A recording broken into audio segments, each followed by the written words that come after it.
Okay, I think we're now top of the hour, so I think we'll make a start.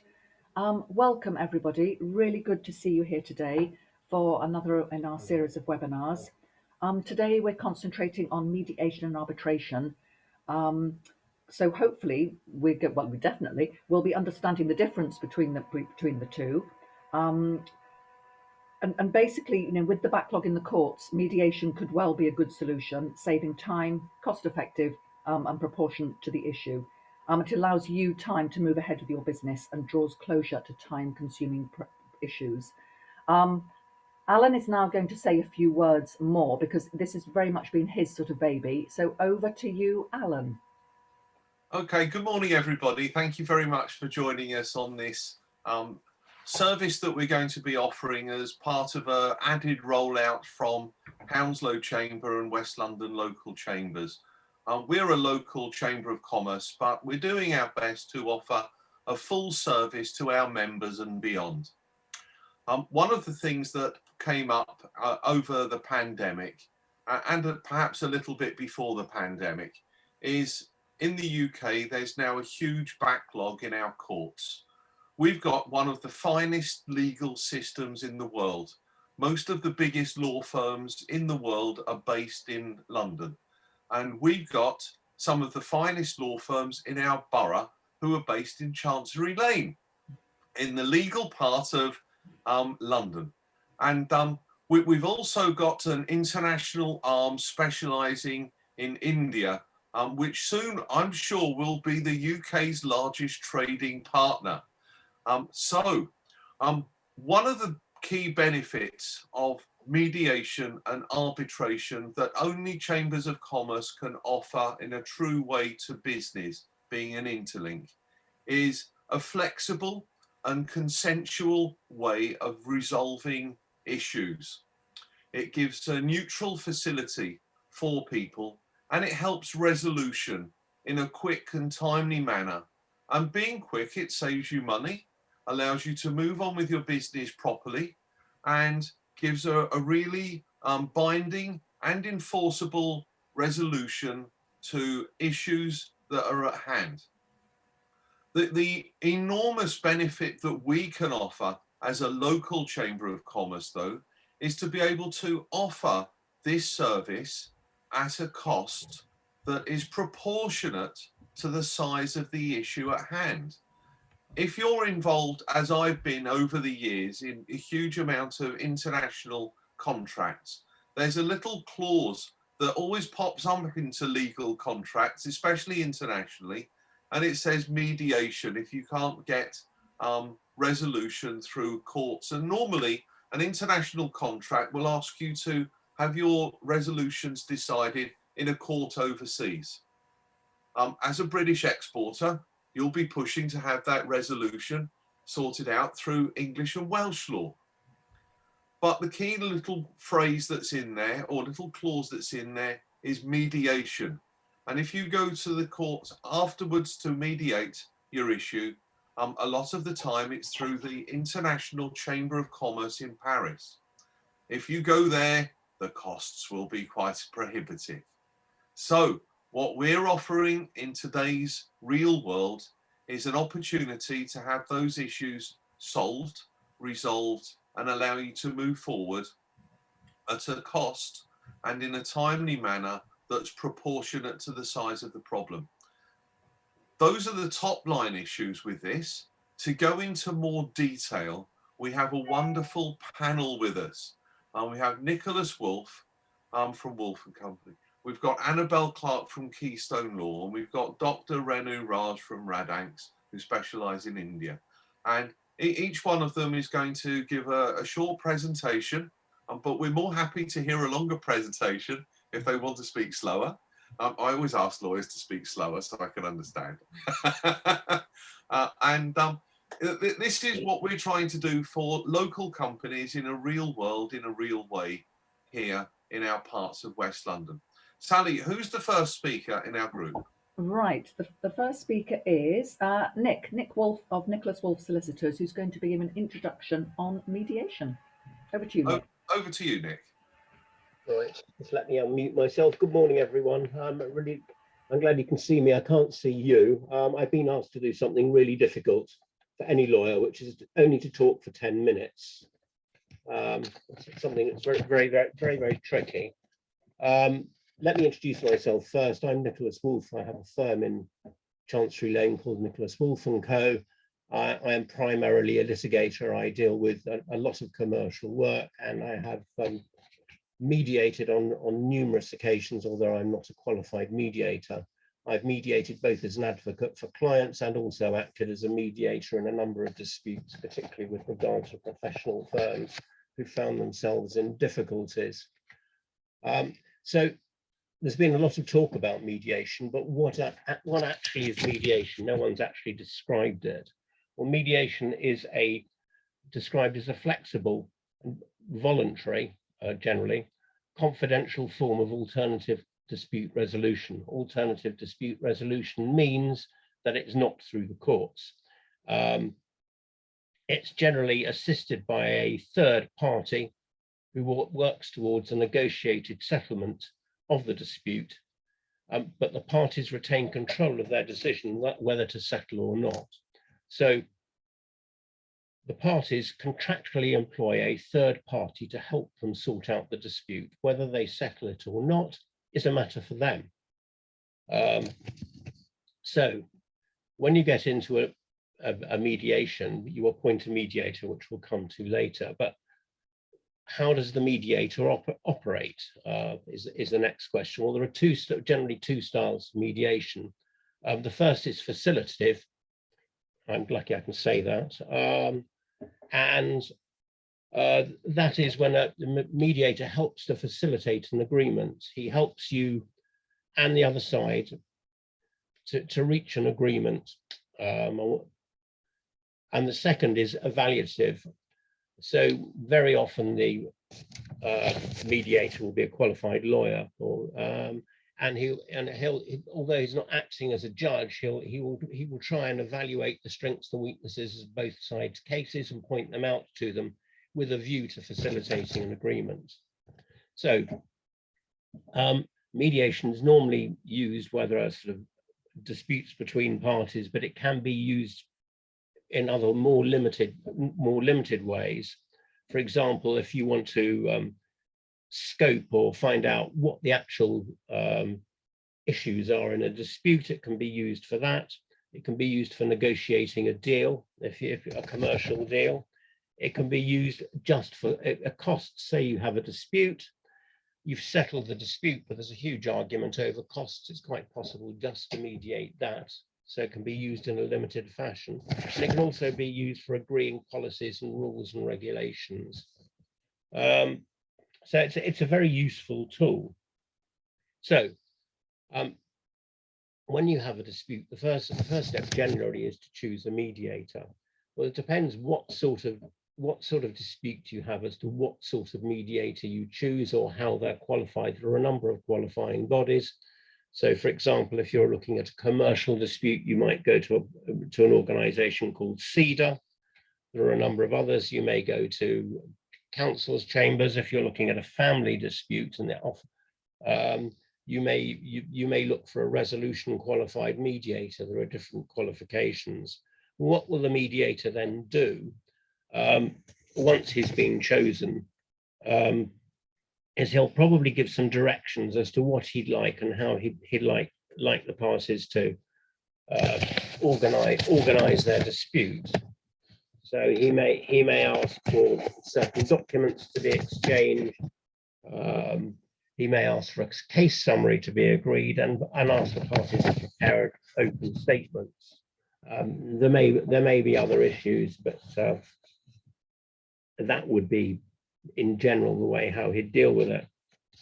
So you then get to the mediation, and you may be going by yourself. You may have lawyers assisting you. Very often, the mediations that I've attended, there's been one room with tables on opposite sides or in a circle, and breakout rooms. The mediator will get everyone together first, and he'll introduce himself and he'll introduce how he's intending to operate the mediation. Both parties will then generally make opening statements, and very often,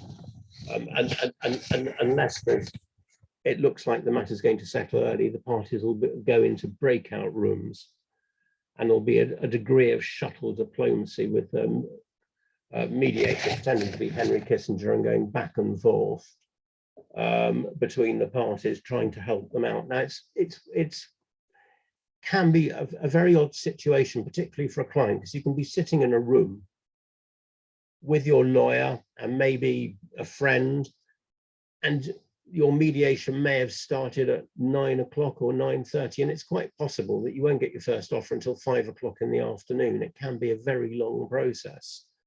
I've sat in mediations which have gone on till 2 in the morning. I saw Annabel's face there. But it's not necessarily a quick process, and that's once you're there, it can be very valuable. Very often there'll be interim meetings, so parties are acquainted with the progress, and quite often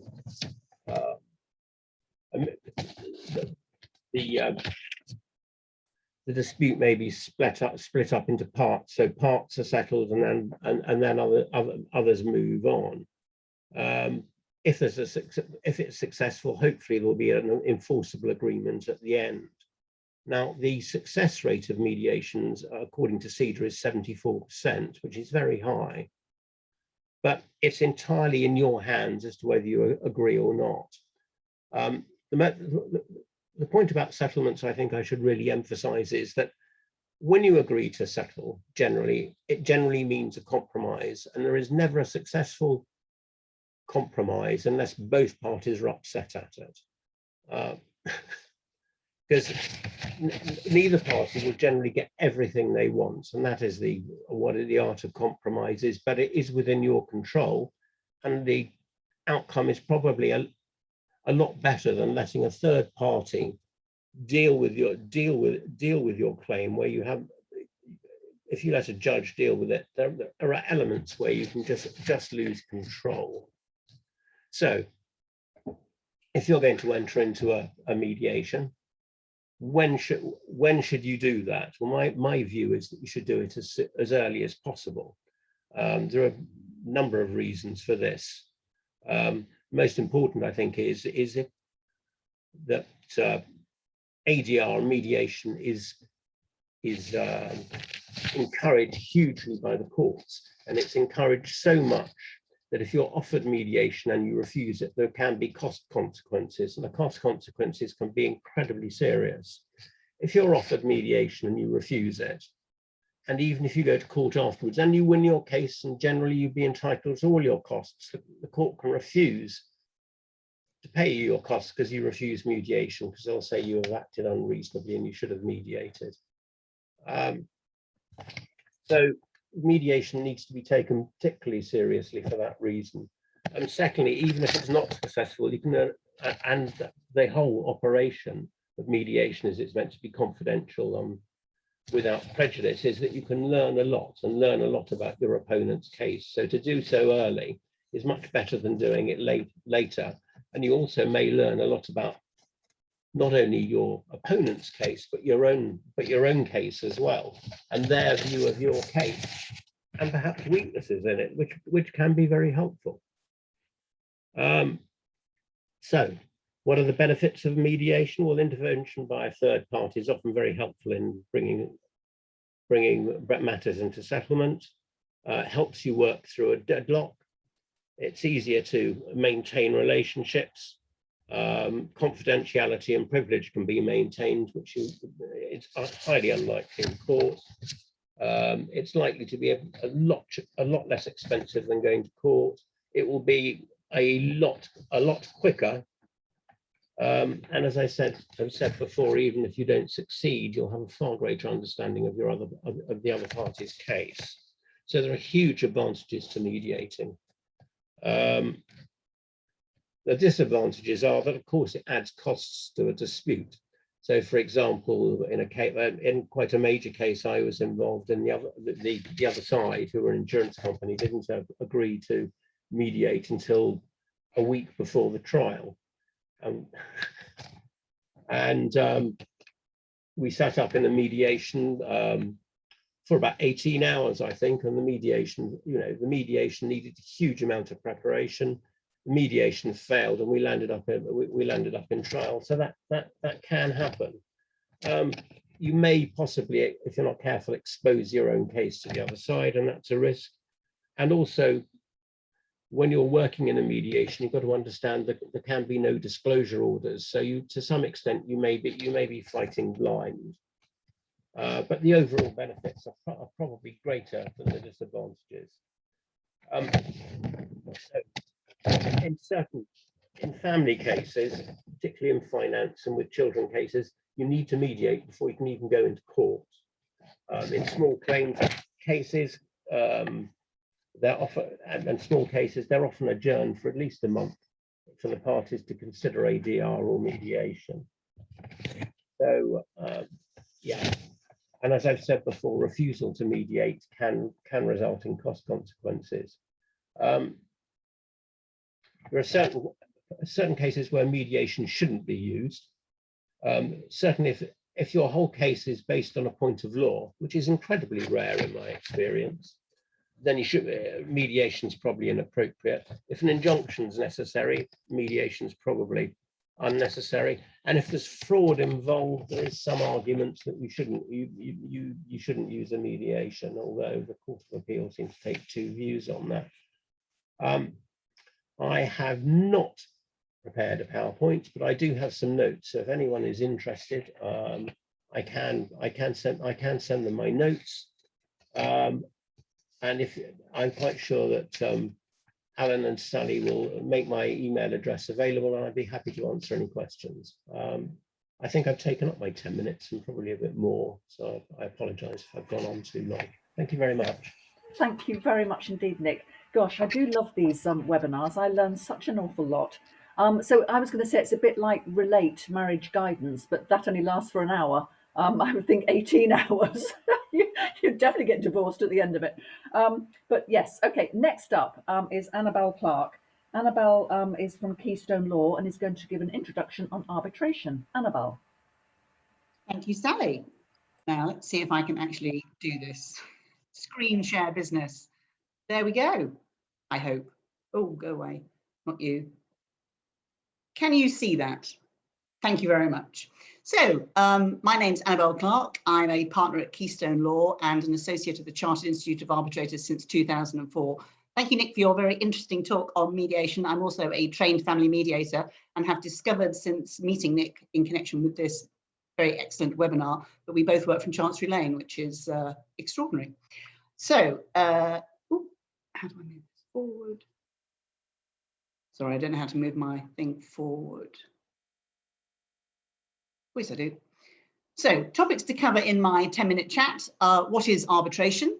The general principles of the Arbitration Act 1996, the advantages and disadvantages of arbitration, and the types of arbitration. I put in questions, but I do believe that Sally and Alan would rather have the questions at the end. So, and like Nick, if anyone would want these PowerPoints, I'm very happy to share. So what is arbitration? Arbitration is adjudication of a dispute by one or more arbitrators acting in a judicial manner to make a binding decision. So this is the main difference from mediation, in that once you have submitted to arbitration, you get a decision whether you like it or not. Whereas mediation, the mediator tries to facilitate settlement, but it isn't guaranteed. So this one gives you an answer. So there are parallels with litigation, which is the court process, and getting a decision is one of them. No one is forced to arbitrate. The parties must have agreed to the dispute resolution process. So that's similar to mediation. And indeed, parties can agree to arbitrate in their original contract, which in itself can lead to disputes because people often sign contracts, commercial contracts in particular, that have arbitration clauses. And then when they fall out, they go, well, I didn't mean that. So this is how arbitration can arise. But it's an alternative, and it's an excellent tool in the armory of alternative dispute resolution. So general principles of the Arbitration Act are set out in section 1, which I have shamelessly just repeated verbatim on the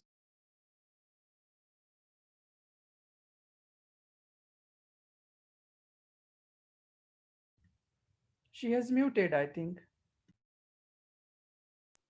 Thank you. I've got fat fingers. So back to section 1 of the very exciting Arbitration Act. The object of arbitration is to obtain the fair resolution of disputes by an impartial tribunal without unnecessary delay or expense. Parties should be free to agree how their disputes are resolved, subject only to such safeguards as are necessary in the public interest. And in matters governed by this part, the court should not intervene except as provided in this part.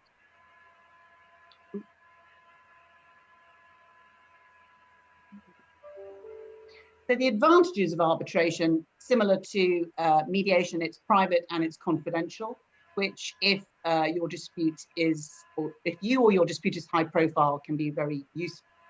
It is very flexible and the parties are more or less in control. It can be cheaper and quicker.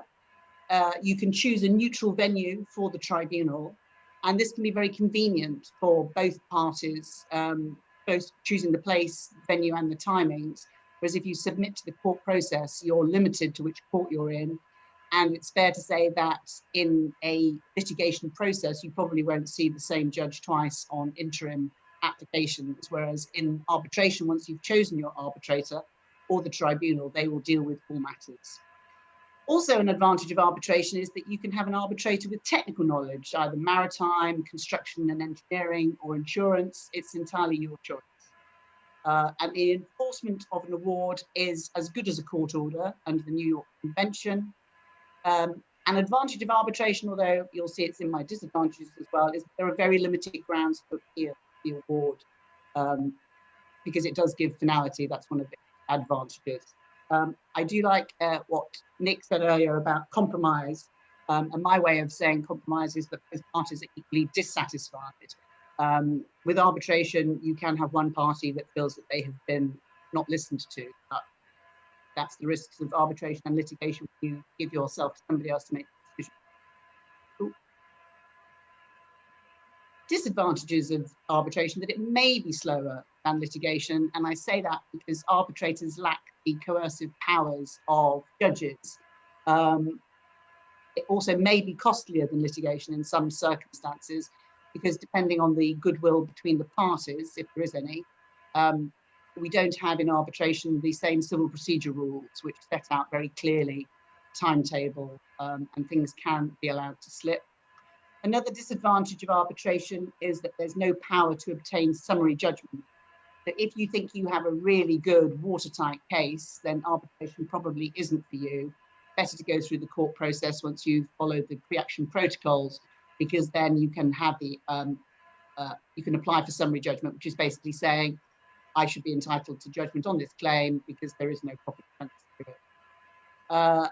Also, a disadvantage of arbitration is there's no power to join third parties, and there's limited scope to challenge any decision. So the grounds of appeal include serious irregularity or error on a point of law. So that is quite limited, again, unlike the court process. So types of arbitration, as I think I conclude in this particular section, there are as many types of arbitration as there are breeds of dogs these days. So I've taken it from one end to the other. So are you Ritz or McDonald's? So the Ritz, if millions of pounds are at stake, you will have 3 people in a tribunal under the LCIA rules, which can take 18 months or so, and the costs will be, so the process is similar to the commercial court litigation, but it will take longer and it's probably likely to be more costly. Much as I like the Ritz, I have to say I'm probably more McDonald's when it comes to arbitration. For lower value claims of under £100,000, there are very speedy and cost-effective solutions, which Alan referred to earlier. There's also a chartered arbitration scheme, decision within 90 days of the arbitrator. The cost liability is usually capped at £2,500. So yes, as I said earlier, there are as many types of arbitration as there are breeds of dogs, and there are plenty of arbitrators who are very happy to help. So don't rush to make your decision. Make sure you get the right one. Oh, not going to be any questions because that's going to be at the end. So my details if anyone wants to contact me. Thank you very much. That's lovely. Thank you very much indeed, Annabel. So my understanding is this: basically with arbitration, you get a decision. Mediation, it can meander. So I'll try and remember that. Mediation, meander.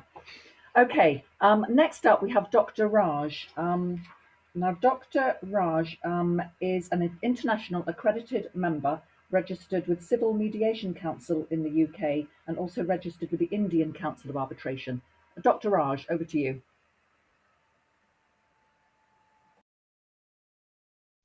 You're on mute still, Dr. Raj, if you want to take yourself off mute. Yeah, good morning, all of you. Thank you, Ellen. Good morning, and it's lovely to hear from Nick and Annabel. And it was really very descriptive and explaining what is mediation and arbitration. Since I am taking care of international legal consultancy for the arbitration mediation worldwide, so I'll just come to the point that since I have got the topic for the international arbitration.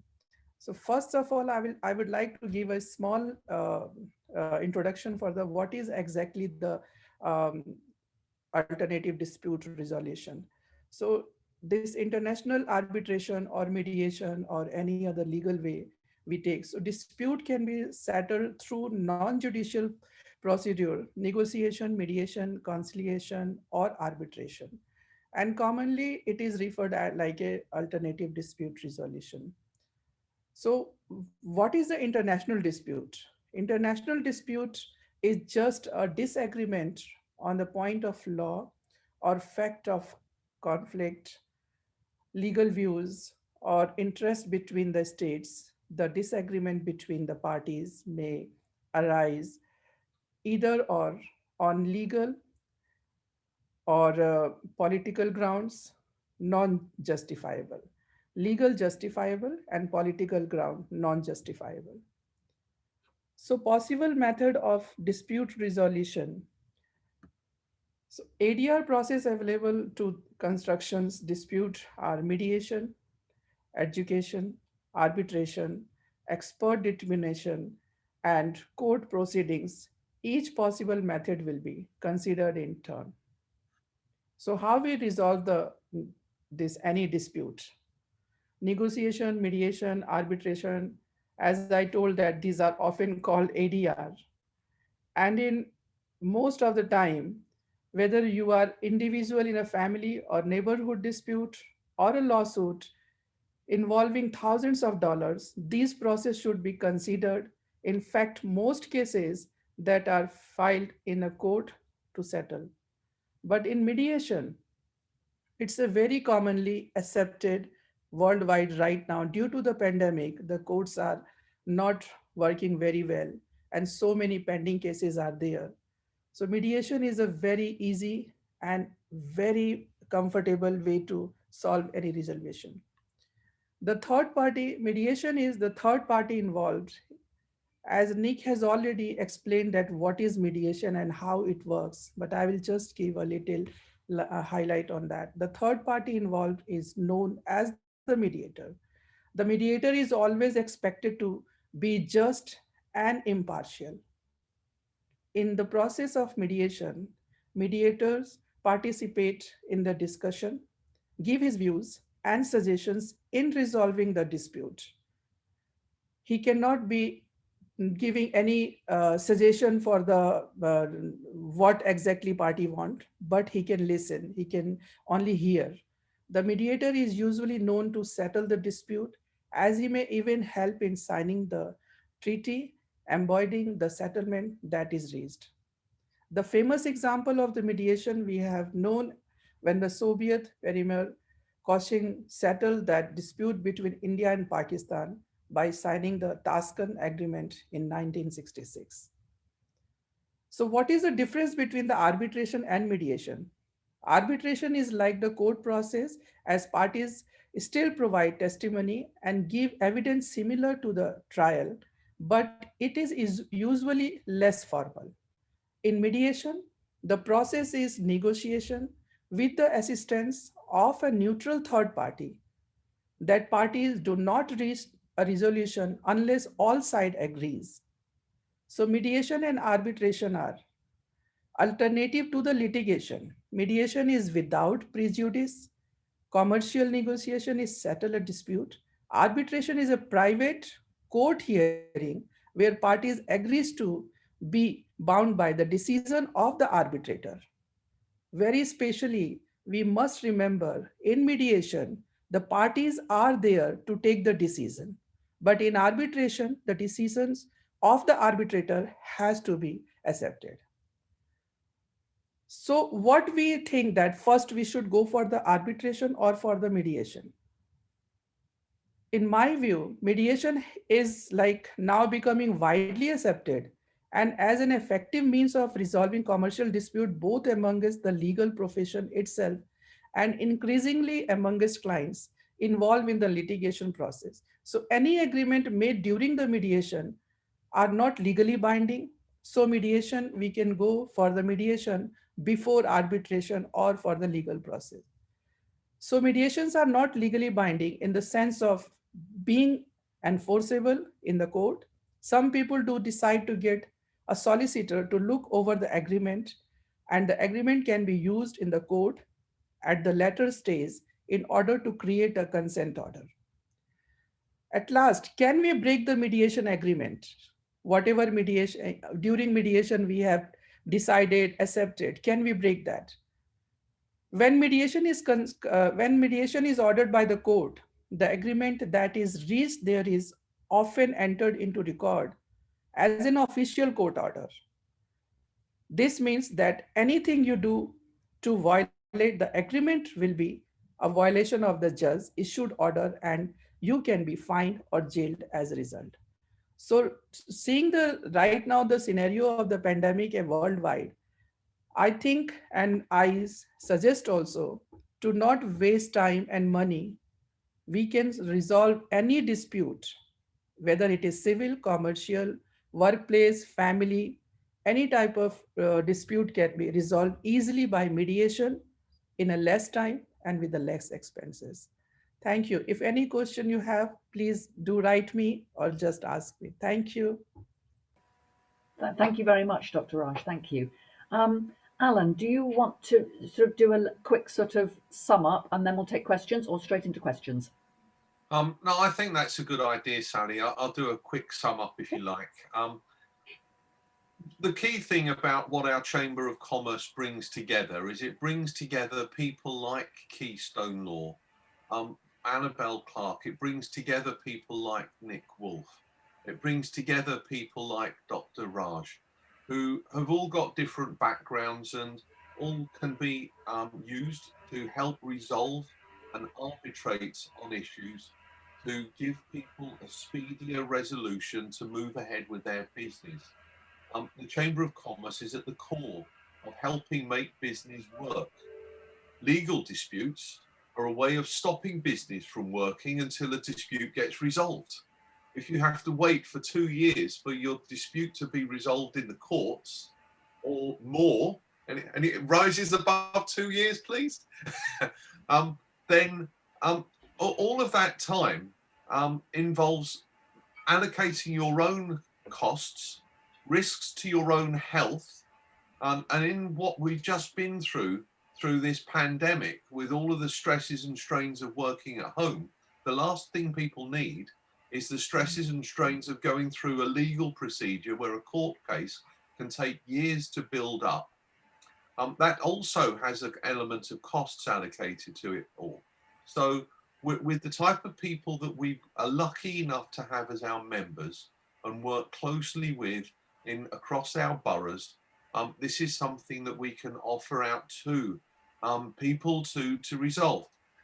One of the key questions I've got in from one of the larger exporters in our borough is basically, if you have an international contract and the contract is based on, let's say, Indian law, are you forced into mediation through the Indian courts and through an Indian mediator, or could you have mediation in London after a court ruling? Where's the chicken and egg? What comes first, the court case or the mediation, or do they run in parallel?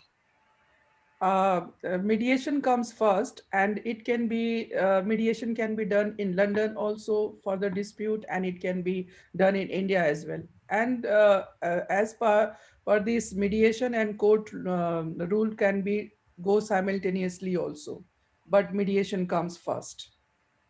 Okay. Annabel, anything to add to that when you're dealing with other parts of the world?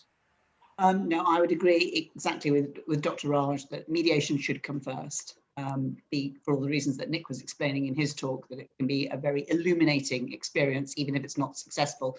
And I'd also add that mediation, although it may not succeed at the time of the mediation itself, often it sows seeds that then grow into settlement, where people are equally dissatisfied, but it's settlement. We're a green chamber of commerce, Sally, aren't we? We like to sow seeds and help things grow. Absolutely. This is what we're here for. Yes.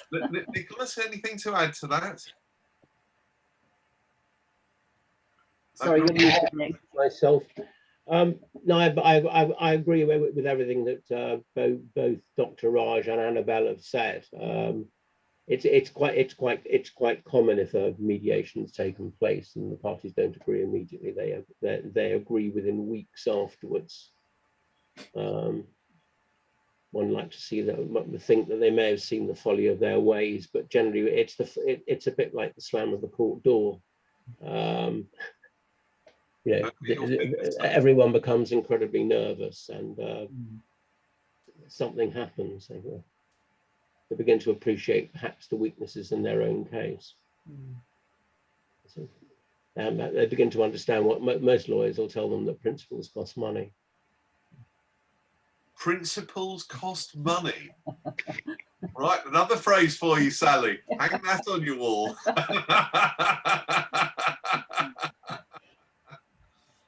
So the full question that we got from Racing was, I note that local chambers can help.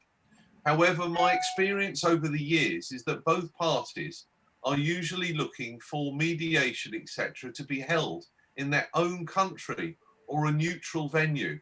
How do you overcome the objections which are likely to be that the third party would see that the UK is, in its instance, the exporter's home turf and would be more favourable?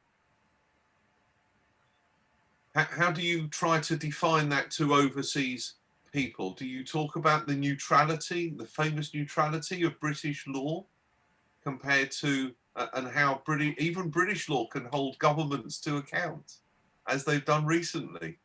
Very rare when you're dealing with overseas countries in today's world. Annabella, are you saying something? No, go on, Dr. Raj, please answer.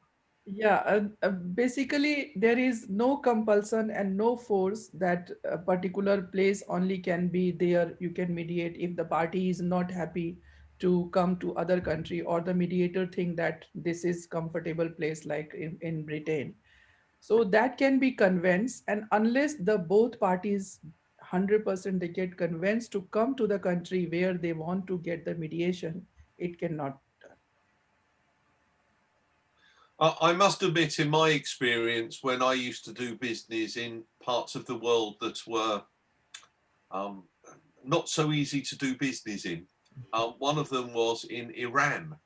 To go to arbitration through Iranian courts, to go to litigation through Iranian courts, I felt was perhaps slightly disadvantageous to myself, being a UK person.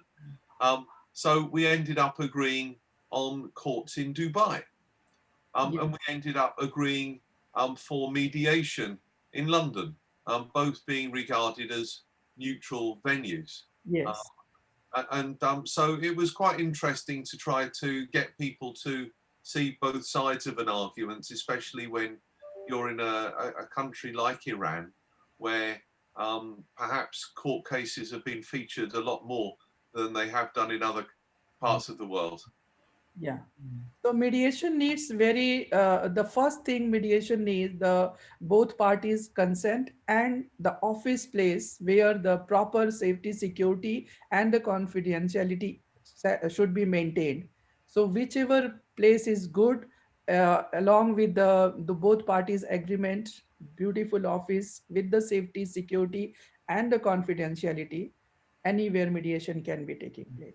And now the mediation is one of the first choice for even court also, even judges also. Before hearing any case, they ask first thing, have you gone for the mediation? So mediation is coming up with a very good way, and Radanks is there to take care internationally. If you have got any dispute in apart from your own country, suppose you have got any dispute in Nepal, India, Bangladesh, so Radanks team is there to take care of your safety, security, and the mediation cases file work from the airport to the court and to the mediation center, and they will bring you back safely. So you don't have to worry for anything, any problem. You have a warranty from Dr. Raj. Thank you. So there's another question from Garushanda Darby, who asked, what are the disputes that are not arbitrationable? And that was a question from him in India. Not arbitrationable. That's an interesting word. I don't think I've heard that before. That's.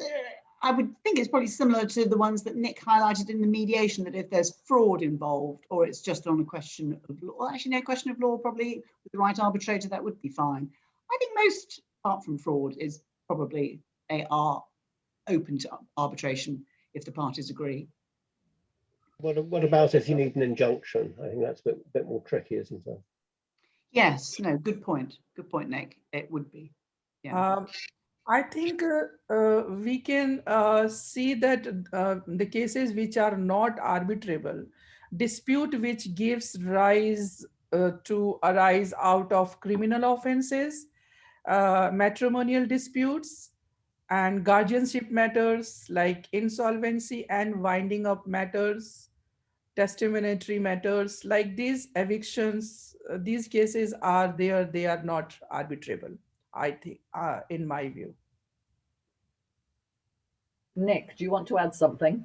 Yeah, I'm not an expert on arbitration, but I think Annabel has probably got far more knowledge of family law than me, but I think you can arbitrate in a family matter. You can certainly have private hearings. Yes, indeed you can, Nick, and it does have the advantage. I mean, you can't exclude the court's jurisdiction. The court ultimately will have to seal the orders, but you can certainly negotiate a settlement with the help of an arbitrator. And the advantages that I was listing, having the same person dealing with each aspect, rather than going to hospital and having to re-go through all of your symptoms and your what's-its all over again.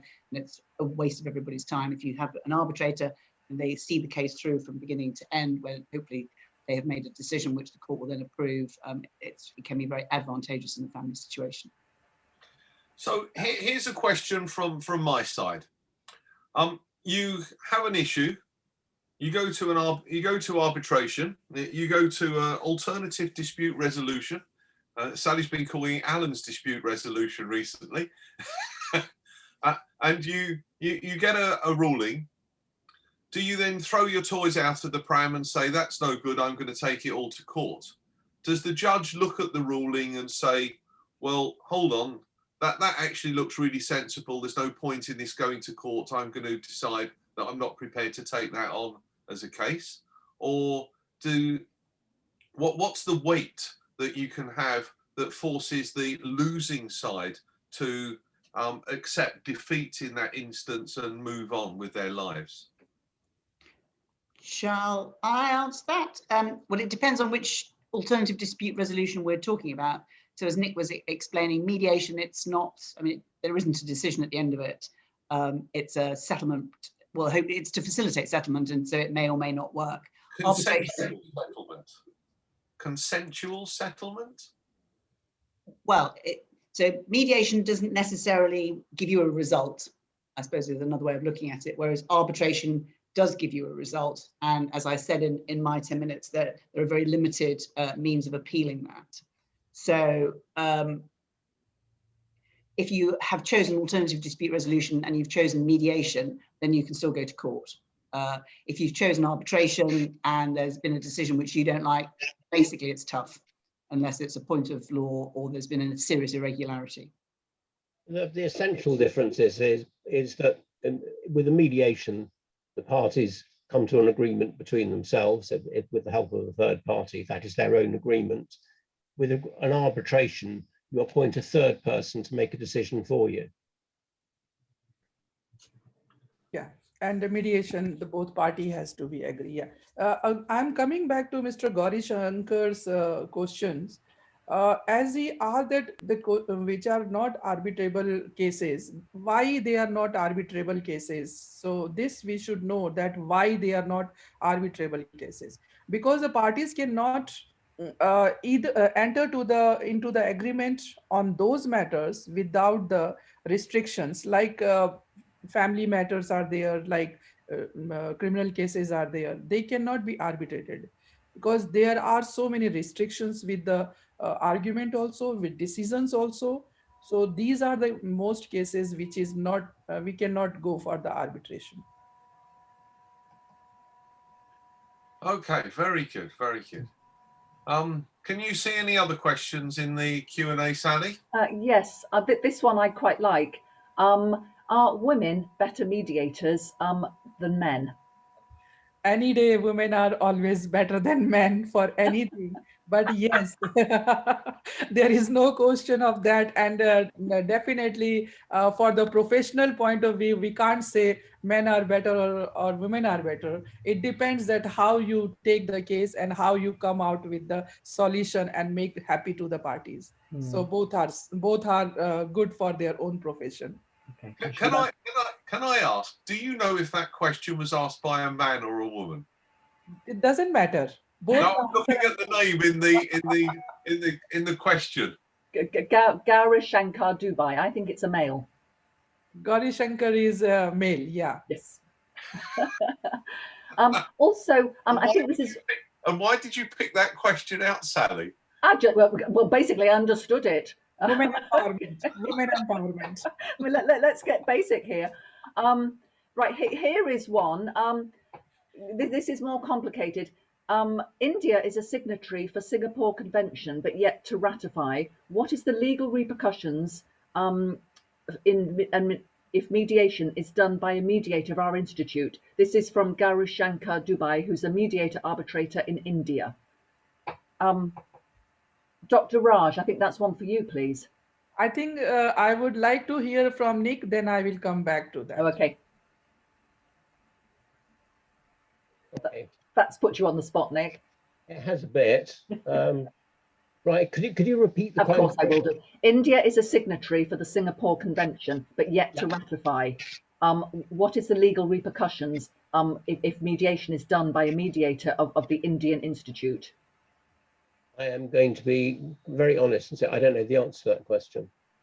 I like honesty. Dr. Raj.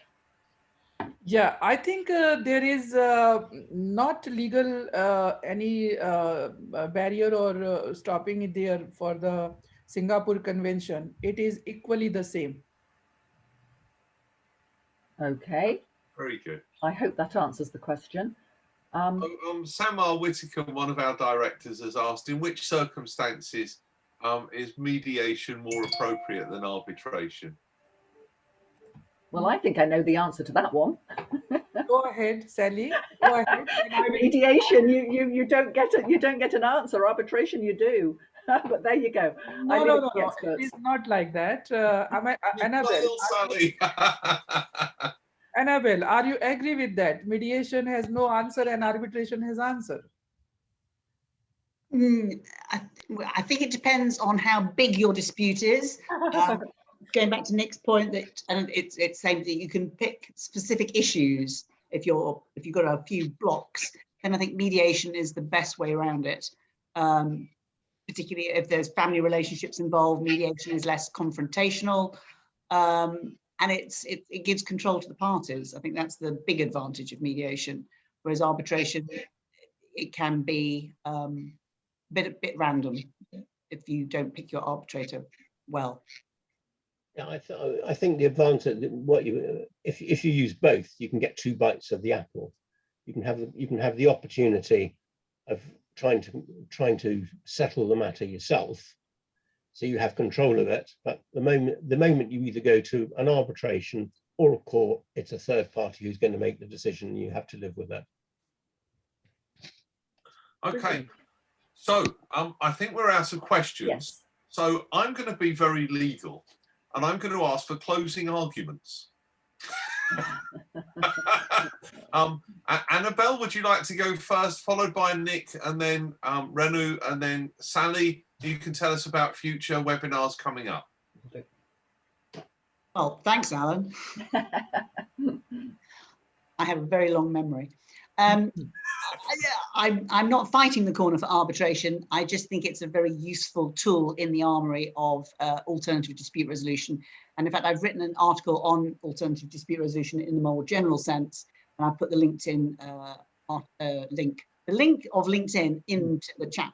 I think all of them have a place, and they are almost all better than the court process. I agree that we have the finest legal system and our courts are wonderful, but they are so overstretched and underfunded, particularly after COVID, that if you can give it to somebody through arbitration that is going to be the one person that's going to be looking at it from beginning to end and comes to a decision, then I think that's probably better than taking your chances with the courts.